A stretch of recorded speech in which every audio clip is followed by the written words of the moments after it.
സമ്പത്തിന്റെ ദേവതയായ ലക്ഷ്മി ദേവിയെ പ്രീതിപ്പെടുത്തുന്നതിനായാണ് വരലക്ഷ്മി വ്രതം അനുഷ്ഠിക്കുന്നത്. ഈ ദിവസം വിവാഹിതരായ സ്ത്രീകൾ അവരുടെ കുടുംബത്തിന് വേണ്ടി ഉപവസിക്കുകയും ഭർത്താക്കന്മാരുടെയും കുട്ടികളുടെയും സന്തോഷത്തിനും സമൃദ്ധിക്കും വേണ്ടി ലക്ഷ്മി ദേവിയെ ആരാധിക്കുകയും ചെയ്യുന്നു. അവിവാഹിതരായ പെൺകുട്ടികൾ ഈ വ്രതമെടുക്കാൻ പാടില്ലെന്ന് പറയപ്പെടുന്നു.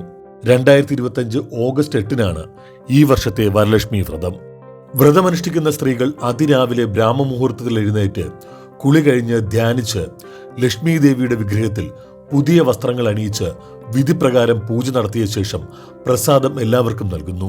തമിഴ്നാട്, കർണാടക, ആന്ധ്രാപ്രദേശ് എന്നീ സംസ്ഥാനങ്ങളിലാണ് പ്രധാനമായും വരലക്ഷ്മി പൂജ നടക്കുന്നത്. വരലക്ഷ്മി എന്നാൽ എന്തു വരവും നൽകുന്ന ലക്ഷ്മി എന്നാണ് അർത്ഥം. ആഗ്രഹിക്കുന്ന എല്ലാ ക്ഷേമൈശ്വര്യങ്ങളും സൗഭാഗ്യങ്ങളും ലഭിക്കാനായി ലക്ഷ്മി പ്രീതിക്കായാണ് വരലക്ഷ്മി വ്രതം അനുഷ്ഠിക്കുന്നത്.